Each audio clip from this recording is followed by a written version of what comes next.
Attamoltan oduun har'aaf qabnu kunoo kan gidduu kana gara Itoophiyaatti imalan gaanfa Afrikaatiif ergamaa addaa Yuunaayitid Isteetsi Jeffrey Feltman aangawoota Itoophiyaa wajjin wal arganii dubbachuu isaanii ministiriin dhimma alaa Yuunaayitid Isteetsi beeksisee jira. Gabaasaa guutuu Bafaqaaduu Moradaatu dhiyeessa. Yemmuu wal waraansi kaaba Itoophiyaa babal'achaa fi ammaachaa deemaa jiru kanatti gaanfa Afrikaatti jiilli addaa Yuunaayitid Isteetsi Jeffrey Feltman Itoophiyaa deemuudhaan hanga'oota mootummaa Itoophiyaa waliin marii taasisaa jiru. Dubbi himaan ministeera dhimma alaa Yuunaayitid Isteetsi Ned Price dhimma kanarratti akka jedhanitti Jeffrey Feltman itti aanaa muummee ministeeraa fi ministeera dhimma alaa Itoophiyaa Dammaqaa Mokonnin, ministeera ittisa biyyaa Dr. Abrahaam Balay akkasumas ministeera maallaqaa Itoophiyaa Ahmad Shidee wajjiniin marii taasisaa jiru. Waa'ee marii taasisamaa jiru kanarratti bal'inaan wanti ibsame jiraachuu baatus akka Ned Price jedhanitti wal waraansi adeemaa jiru akka dhaabbachuu danda'uuf karaa banuudhaaf jedhaniiru. Karaa biraatiin dubbiimtuun waajjira muummee ministeeraa Itoophiyaa Biillenee Siyyum abbaan alangaa mootummaa federaalaa Dr. Gediyoon Ximootiyoos haala yeroo irratti guyyaa har'aa ibsa gaazexessootaaf kennaniiru. Ibsa karaa maasariitiitiin taasifame kanarratti Jeffrey Feltman muummee ministeeraa Itoophiyaa wajjiniin wal arganii hinaasa'uu jedhamee gaaffii dhiyaatee fi dubbiimtuu Biillenee Siyyum deebii kennaniin amma ammaatti gaaffiin dhiyaatee fi sagantaan qabame akka hin jirre himaniiru. Ibsa gaazexessootaa fi karaa maasariitiitiin kenname kanarratti mootummaan yoo mariitti deema ta'e marii kana taasisuudhaaf jalqaba maaltu barbaachisaa akka ta'e gaaffii dhiyaateef Dr. Gediyoon Ximootiyoos deebii kennaniiru. At the very least, the TPLF has to withdraw from the Amhara and Afar regions where it's brutalizing. Akka Dr. Gediyoon Ximootiyoos jedhanitti marii karaa nagaa jalqabuudhaaf yoo xinnaate adda bilisummaa uummata Tigraay loltoota isaa naannolee Amaaraa fi Affaar keessaa baasuu qaba. Itti aansuudhaanis hokkora yookiin wal waraansa balaaleffachuun barbaachisaadha jedhaniiru Dr. Gediyoon. Mootummaa Yuunaayitid Isteetsi dhiyeenya kana waliigaltee daldalaa qaraxarraa bilisa ta'e isa AGOA jedhamee beekamu haquu ishee beeksistee jirti. Dhimma kanarratti gaaffii gaazexessoota irraa dhiyaateef Dr. Gediyoon Ximootiyoos deebii kennaniin waliigalteen sun haqamuu isaatiin lammiileen Itoophiyaa 200,000 ol ta'an akka miidhaman ibsanii waliigaltee sana bakkatti deebisuudhaaf akka irratti hojjetamaa jiru himaniiru. Yemmuu Jeffrey Feltman Itoophiyaa keessatti marii taasisaa jiran kana ministeerri dhimma alaa Yuunaayitid Isteetsi Antoonii Blinken fuula Tiwiitarii isaanii irratti jimaata har'aa yaada kennaniin yeroo ammaa okkorri Itoophiyaa keessatti deemaa jiru dirqamaan dhaabbachuu qaba. Mariin karaa nagaa atattamaan jalqabamuu qaba. Walirratti dhukaasuun haalduree kamiinuu malee dhaabbachuu qaba yaada jedhu dhiyeessaniiru. Walitti bu'iinsi Tigraay keessaa hammaatee haalli jiru yaaddessaa ta'aa yeroo dhufe kanatti Itoophiyaan raafama rakkoo mirga dhala namaa fi kan gargaarsa dhala namaa keessa jirti jechuun gareen mirga dhala namaaf falmu Amnesty International har'a akeekkachiisee jira. Sadaasa 4 mootummaan Itoophiyaa aangoo yeroo labsii hatattamaa kan baase yoo ta'u kunis mirga dhala namaa kan ugguruu fi walabummaa caasaa seeraa biyyattii irratti sodaa ta'eera jedheera. Kana malees sabaa himaa hawaasaa irratti kanneen maxxanfaman hokkara gosaa kan kakaasuu fi aangoonni mootummaa siviilonni humnooti adda bilisummaa uummata Tigraay fi waraana bilisummaa Oromoo irratti meeshaa waraanaa akka kaasan gaafatuu jedha Amnestiin. Rakkoo gargaarsa dhala namaa hamaa fi rakkoon gama mirga dhala namaa kabachiisuun Tigraay keessatti waggaa har'aa gaggeeffame biyyattii iddoo biraattis babal'atee jira jedha. Haala to'annaan ala ta'aa jiru kana dhaabsisuuf aangawoonni mootummaa tarkaanfii jabaa fudhachuu akka qaban kan hubachiise Amnesty International seerri mirga dhala namaa fi gargaarsa dhala namaa kabajamuusaa mirkaneessuu qabu jedhee jira. Humnootiin adda bilisummaa uummata Tigraay yookaan TPLF gareelee hidhatanii fi mormituu taasee waggaa tokkoof gaggeeffame namoota 1,000 galaafatee jira. Muummicha ministeeraa Sudaan Abdallaa Hamdookii fi hoogganoota garee fonqolcha mootummaan kololeessa 25 gaggeesse gidduutti mariin gaggeeffame fooyya'insa agarsiisuunsaa ibsamee jira. Kunis Yuunaayitid Isteetsiif tokkummaan mootummootaa furmaanni akka argamuuf dhiibbaa taasisaa jiraniin ta'u maddeen Hamdookitti dhiyeenya qaban kamisa kaleessaa beeksisaniiru. Maddi lammataa akka jedhutti immoo Sudaan kaawunsilii biyya gaggeessu kan miseensota haaraa 14 qabu waraanni ijaaruu mala. kunis mootummaa ce'umsaa hundeessuuf akka ta'utti tarkaanfii duraa ta'a jedhamee jira.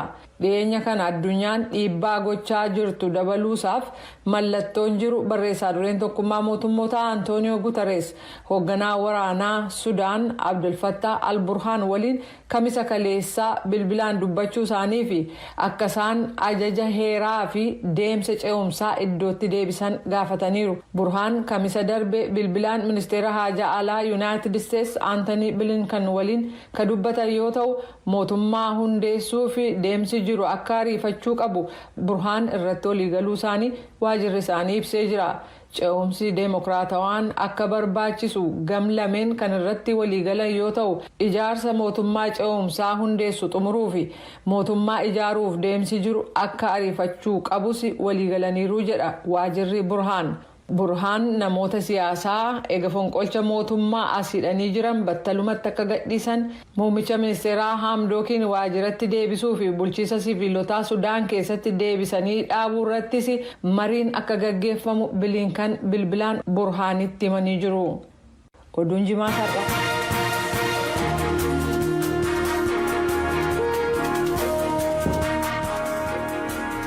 Kan hordofaa jirtan sagalee Ameerikaa sagantaa afaan Oromooti. Oduudhaa fi jaallanni galateeffachaa amma immoo gara gabaasaalee keenya itti aanutti ceenaa nu wajjiniin tura.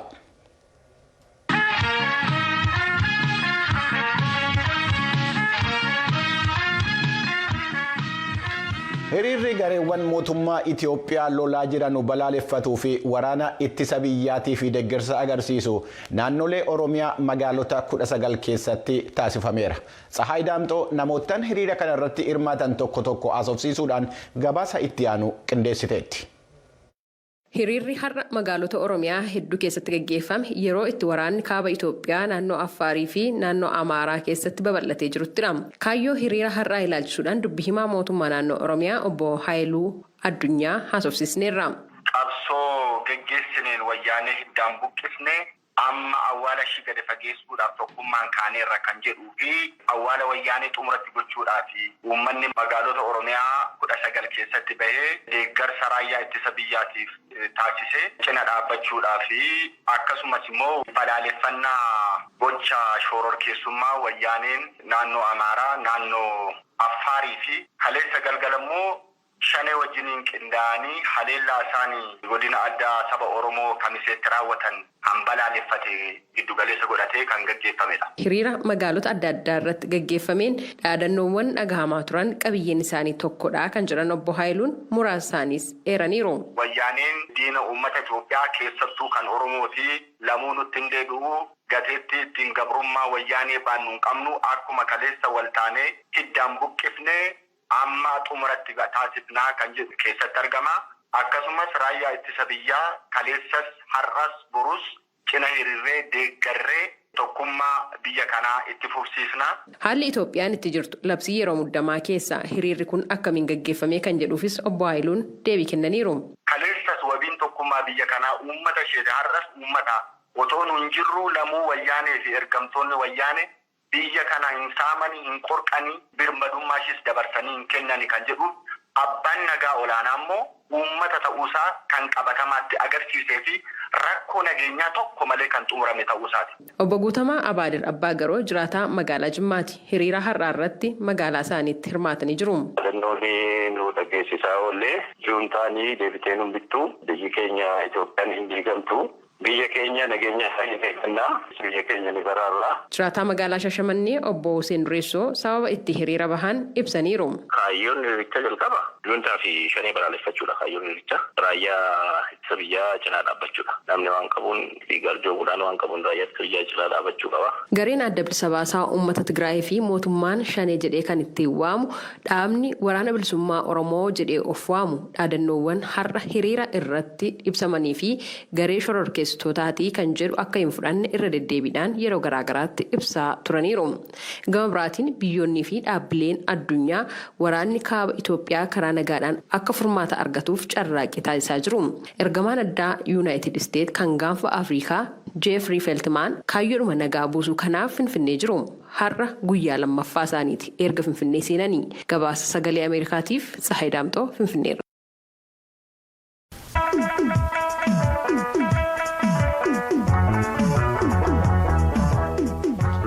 Galatoomaa hordoftoota keenya amma immoo gara qophii keenya har'aa isa addaatti ceena.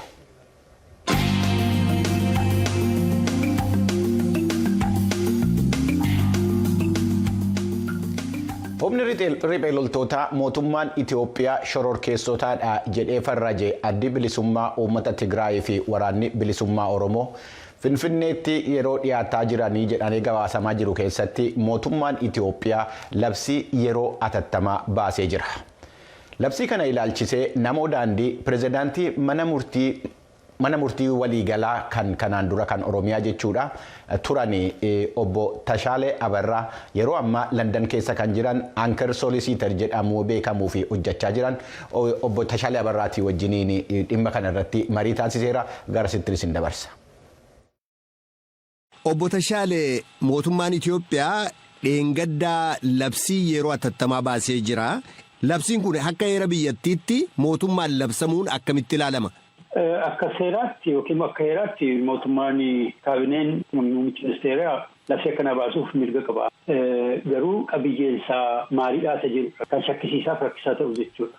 Qabiyyeensaa kan shakkisiisaa yookaan yaaddessaa ta'a jettanii yaaddan maaliin? Tokkoffaa akkuma waliigalaatti yoo ilaaltu tokko bifa seeraan qabu. Integriitii sovereenitii biyyattii tiksuuf jedhanii wanti isaan dudduubbee godhanii kaasanii mootummaan akkatti aangoo qabate wajjinii wal qabate mootummaan sun biyya tiksuuf jedhanii wanti baasu tokkoffaa labsii kana rakkoo keessa galche. Maandeetii gaarii hin qabu jechuudha mootummaan sun. Gambiraatiin qabiyyeensaa keessa galtee yoo ilaaltu baay'ee si rifachiisa waan nama rifachiisu keessa fakkeenyaaf manni murtiin hojjetu jira. Manni murtii oversiitii kamiyyuu hin qabaatu hojii qaamota labsii atattamaa kana hojiirra oolchuuf socho'an kan akka humna waraanaa kan akka warra humna intelligensii hunda isaanii akkasumas immoo mootummaa wajjin walii galanii warra hojjechuu fedhan hunda isaanii mobilaayiz sochoosuuf hawwii qaba of keessaa dokumentii kana gurguraatu. Manni murtii heera keessatti manni murtii yeroo labsii yeroo atattamaa hojjechuudhaaf aboo qabaa heera Itoophiyaa keessatti jechuu kooti. Manni murtiin hojjetu jechuun sirrii miti jechuu akkamitti nama dandeessisa? Manni murtii hin hojjetu wanti jedhamu hin jiru. Labsii atattamaa mirgoota suspend godha labsii. Mirgoonni akkasii kan heera keessatti tikfaman sababa kanaan suspend ta'aniiru. Ijaa kanaaf akka seeraatti shakkii jennaan shakkii xinnaatiin nama qabuu dandeenya. Fakkeenyaaf sa'aatii 24 keessatti mana murtiitti dhiisuun ni mala ta'afaa jechuu dandeessa. Garuu manni murtii oversiitiin qabu manni murtii gochaa qaama raawwachiiftuu qaama humna waraanaa kana hojii kanarratti bobba'an tasuma sanarratti oversiitiin qabu wanti jedhamu hin jiru kun heeraan aladha. Gambiraa kana darbee waan inni jedhu humna waraanaatiin kan hoogganamaa difeensa ministeeriitiin hoogganamaa wanti kuni san keessatti mootummaa naannoolee ittisuu uguruu danda'a. Kun baay'ee biyyattii tiksuu ta'an ta'in calma jettee konteensaa qabiyyee isaa olaaltu biyya diiguu of keessaa qaba jechuudha. Maaliif biyyattiin kun fedhii saboota sablammoota biyyattii keessa jiranii kan ijaarame.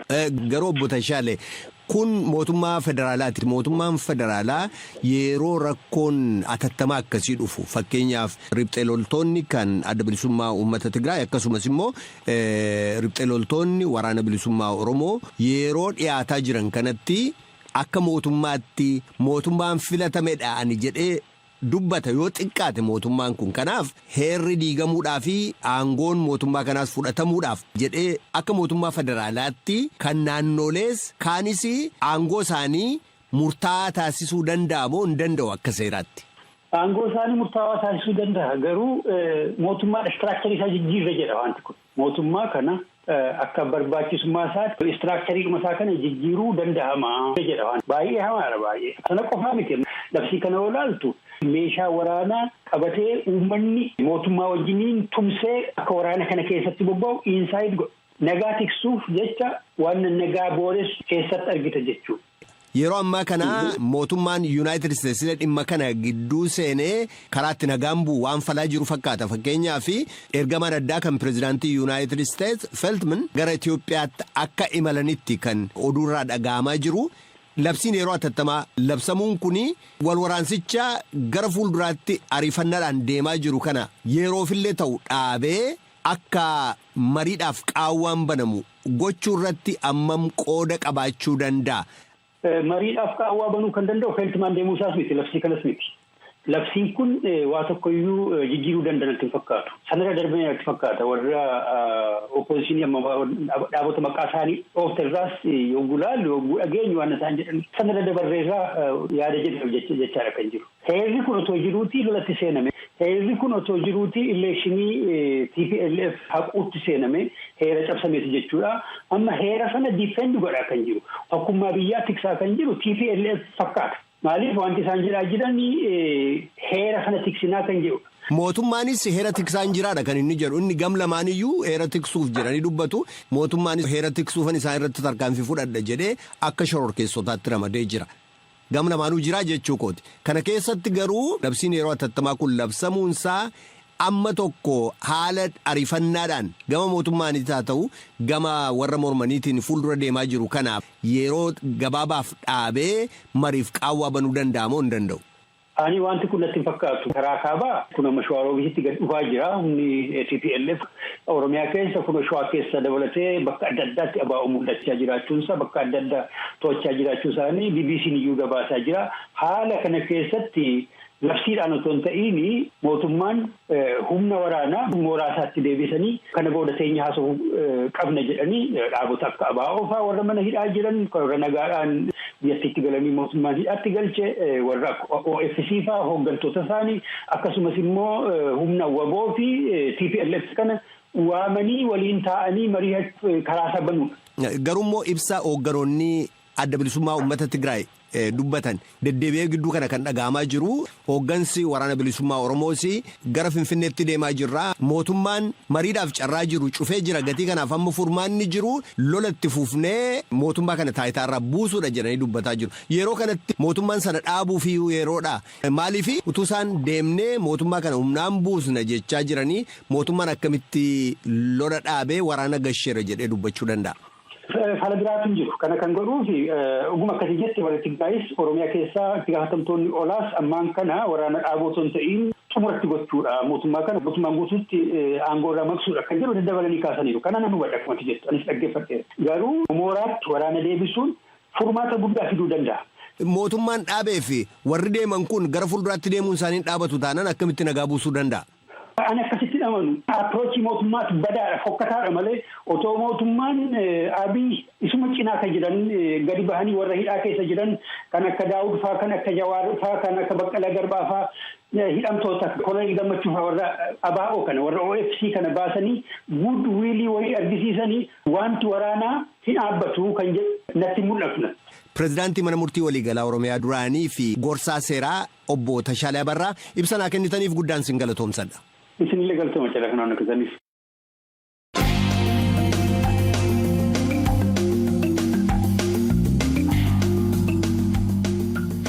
Kun sagalee Ameerikaati. Itti aanee qophii labataatu dhiyaata.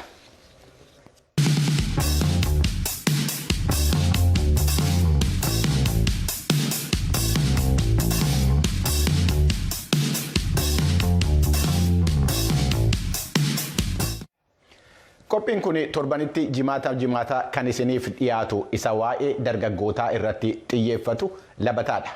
Mitikkuu Fiqaaduu waa'ee hojii dhabdummaa dargaggoota naannoo Oromiyaa irratti gabaasa qindeesse kanatti aanee dhiyeessaati waliin acaqasu.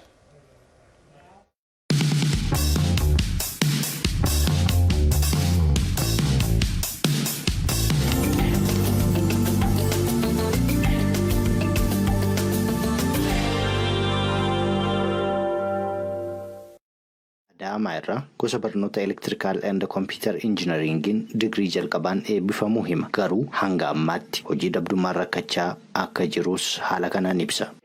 Haga ammaatti hojii man barbaadaa jira malee wanta inni hojjedhas hin qabu. Vaakaansuma babba'an tokko tokko hordofama. Isa immoo hamma yoonaatti otuma hin milkaa'in jirra jechuudha baay'ina. Kanaan dura yeroo barachaa turre waan akkasii deebi'ee nan hojjedha jedhee kan hin yaadne hojiima qonnaatti gadi deebi'ellee yeroon xiqqoo yaalee immoo innis naa ta'uu didee immoo deebi'ee immoo tarii immoo milkaa'aa laata immoo eessi gara magaalaatti immoo siqee ilaalaa laata yeroon itti yaadee akkas ta'edha jechuudha. Hojii dhabduu biraan yaada ishee sagalee Ameerikaaf kennite Gaaddisee Baayisaa jedhamti. Barnoota teeknikaa fi ogummaa maashiniing jedhamuun bara 2006 akka lakkoofsa Itoophiyaatti eebbifamtee yeroo ammaa kana hojii humnaa hojjechaa akka jirtu himuun bu'aa bayii keessa jirtus akkas jechuun dubbatti. Hojii kan argachuuf illee bu'aa baay'ee dabarsee garuu hangarraatti milkaa'uu hin dandeenye. Hojii kan jiraa jettee jiraachaa jira. Ammallee. Gammallee. Yeroo kan jiraa jedhamu wanta dhagaa abbaannaa jechuudha. Cirracha baatu dhagaa baachuudha. Kan jiraa jechuun waanuma akka bareedina baachuudha. Na dubartiitti immoo baay'ee miidhagaa jechuudha dubartummaa irratti. Fayyummaaf iyyuu baay'ee ulfaataadha wanta akkasii. Dargaggoo Oliifan Fiqaaduu akka lakkoofsa Itoophiyaa bara 2013tti gosa barnoota Computer Engineeringiin Yuunivarsiitii Amboorraa digirii jalqabaan eebbifameera.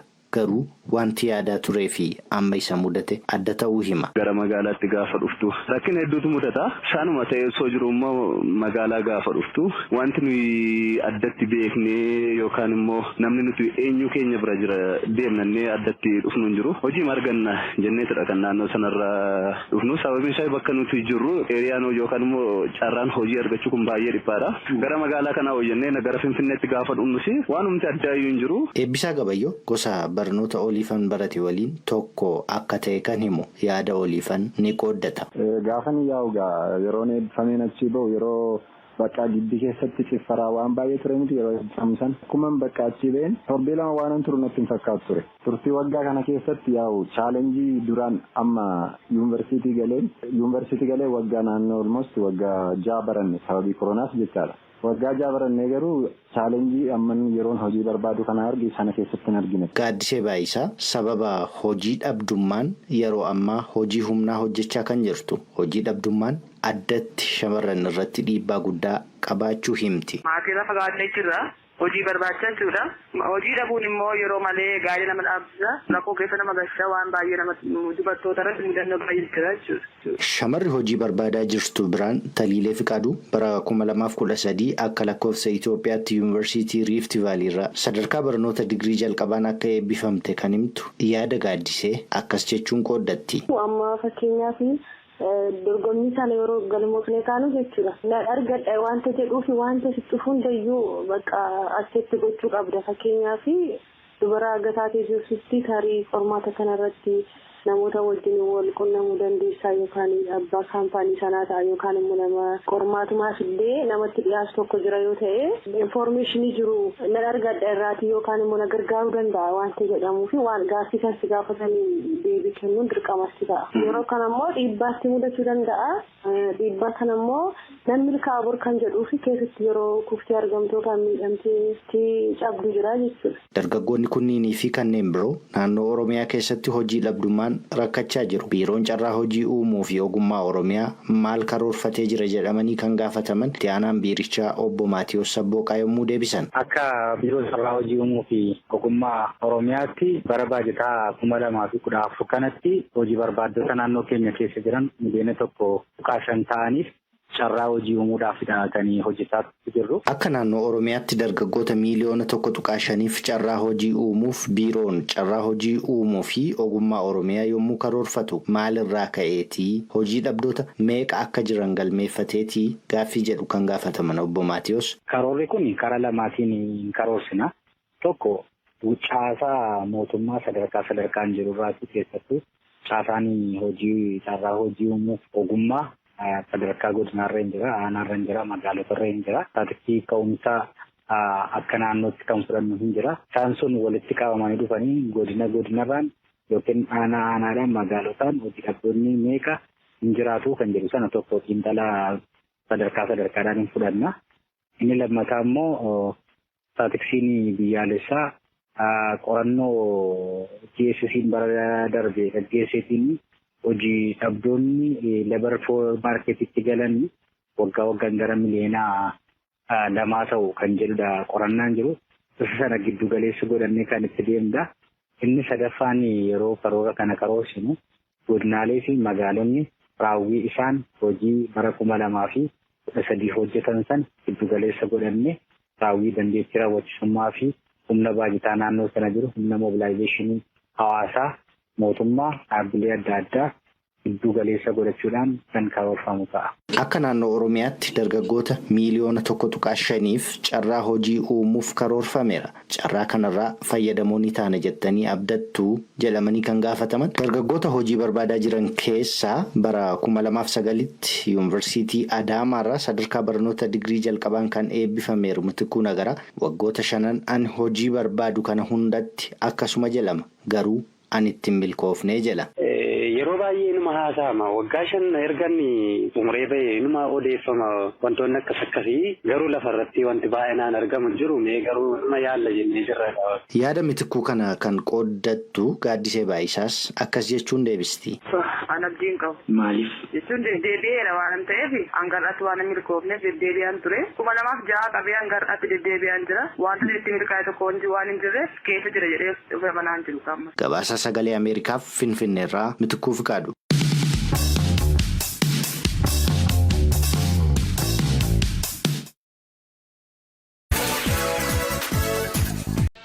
Uffanni aadaa Oromoo dhiyeenya kana heddummamaan baratamaa deemaa jira.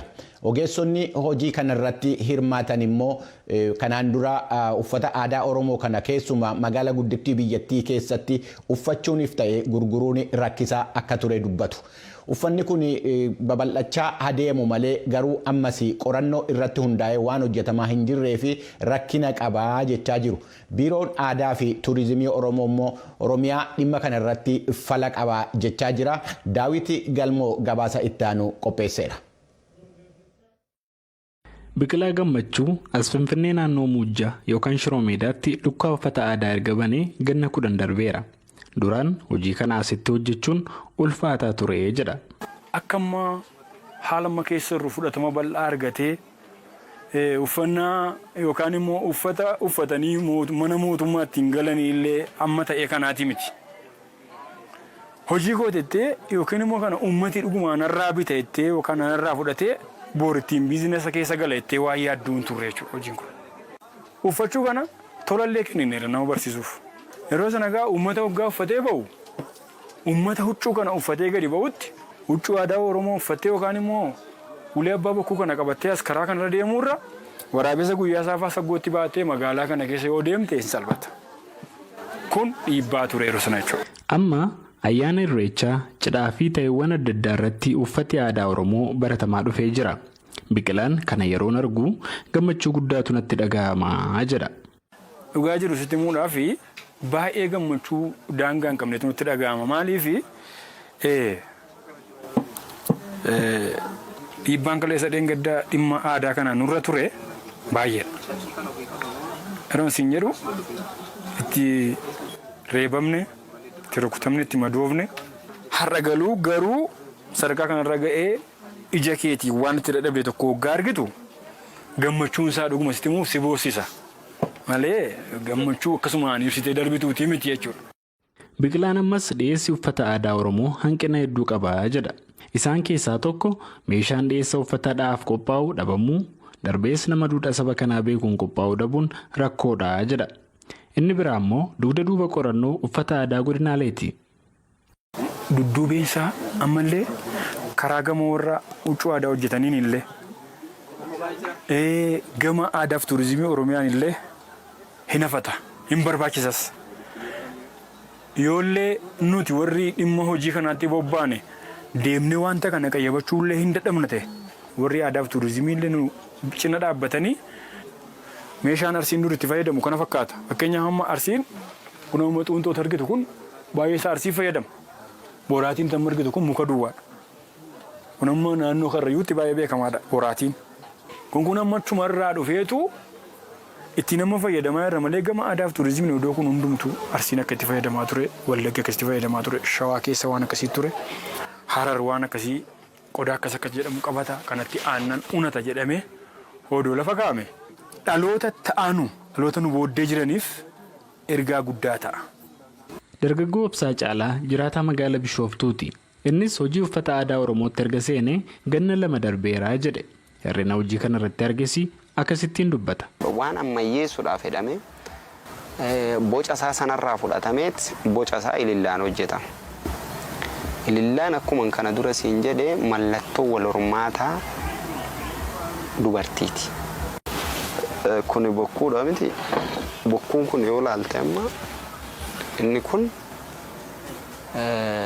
qaama wal hormaataa dhiiraati. Bokkuu dhiira qabata malee dubartiin hin qabattu. Akkasumatti dhiirris mallattoo saalaa dubartii sanaa uffataan hodhisiifatee yeroo deemu argita. Waan hin godhamne jechuudha. Sun immoo safuu cabsuudha jechuudha. Warra uffatu caalaa sana kan safuu cabsaa jiru warra uffata sana hojjetu. Obbo Mootummaa Asaffaa Waajjira Aadaa fi Turizimii Oromiyaatti Direektarii Direektoreetii Misooma Industirii Aadaa fi Aartiiti. Dursa Biiroon Aadaa fi Turizimii dhimma uffata aadaa kana gabbisuudhaa fi dhaabbata takka hundeesseera jedhu. Dhaabbata oomishaa fi gurgurtaa meeshaalee aadaa kan jedhamudha. Biiroon keenyi damee qorannoo aadaa irratti kan adeemsisu jira. Isaan immoo dhimma kana addaan baasanii isa kamtu isa kamirratti akka sirriitti hojjechaa jiruuf akka hin jirre kan ittiin cheek godhan mekaanizimiin hin jira. Akkuma barbaadetti akka kanaan dura akkan oomishamu otoo hin ta'in akkuma godinaalee aadaa keenya akka kan Harargee, kan Gujii, kan Booranaa, kan Arsii, kan Wallaggaa, kan Shawaa dabalataan kan Walloollee yoo ta'e isaan kana bu'uurri kalara isaanii maal fakkaata? Meeshaan ittiin oomishamu maal fakkaata? Yeroo kamiif akkamitti oomishamu? Erga oomishamanii booddee immoo tajaajila maaliif hojjetamu kan jedhu sana addaan baasee qorateetu inni kun garuu akkuma jirutti isuma duraa sana qofaa otoo hin ta'in bu'uura isaa otoo hin gadhiisiin gara fuulduraatti haala inni biizinasii keessa galee guddachaa deemuudhaanii fi akkasumas immoo sona uummata keenyaa ittiin ibsuu danda'uutiin dhimma kana gara fuulduraatti akka raawwatamu kan raawwachiisuu fi raawwachaa kan hojiirra oolchu ta'uu isaati. Kunis immoo kanaaf fala kan kaa'u ta'uu isaati dhaabbanni hundeeffamu kun. Akka obbo Mootummaatti gamoon ijaarsa dhaabbata oomishaa fi gurgurtaa meeshaalee aadaa Oromiyaa Finfinneetti ijaaramaa jiru ganna 2 keessatti xumurama. Dabalataan dhaabbatichi maamiltoonni haala salphaan uffata aadaa Oromoo argachuu kan dandeessudha jechaan dubbatanii jiru.